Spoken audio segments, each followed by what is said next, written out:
తరబడి ఎన్ని మందులు వాడినా మీ మోకాల నొప్పులు తగ్గట్లేదా? ప్రాణ పెయిన్ క్లినిక్ లో అత్యాధునిక చికిత్స. అమాయకులే వాళ్ళ టార్గెట్. మాయ మాటలు చెప్పి ఎదుటి వారిని నమ్మిస్తారు.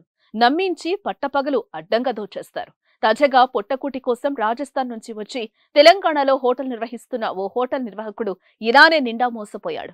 తన హోటల్లో చాయ్ తాగేందుకు వచ్చిన ఓ వ్యక్తి ఏకంగా 96,000 దోచేసిన ఘటన సిద్దిపేట జిల్లాలో జరిగింది.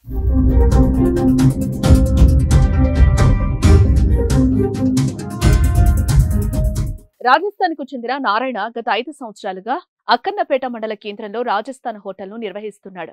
ఛత్తీస్గఢ్ కు చెందిన ఓ వ్యక్తి టీ తాగేందుకు వచ్చాడు. టీ తాగిన తర్వాత తన వద్ద డబ్బులు లేవని తన మిత్రుడు గూగుల్ పే ద్వారా డబ్బులు పంపిస్తాడని చెప్పాడు. తన మిత్రుడికి ఫోన్ చేసి నెంబర్ చెప్పాలని హోటల్ నిర్వాహకుడిని కోరారు.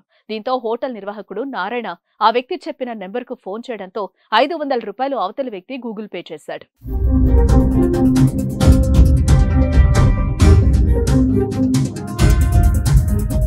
అంతవరకు బాగానే ఉంది. కానీ అసలు ట్విస్ట్ అక్కడే మొదలైంది.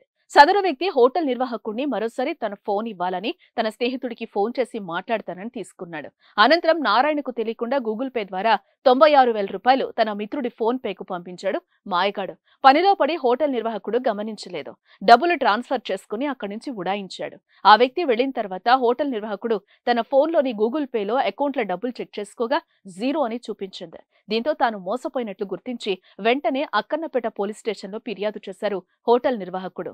ఇచ్చిన ఫిర్యాదు మేరకు కేసు నమోదు చేసుకుని దర్యాప్తు చేస్తున్నట్లుగా ఎస్ఐ వివేక్ తెలిపాడు.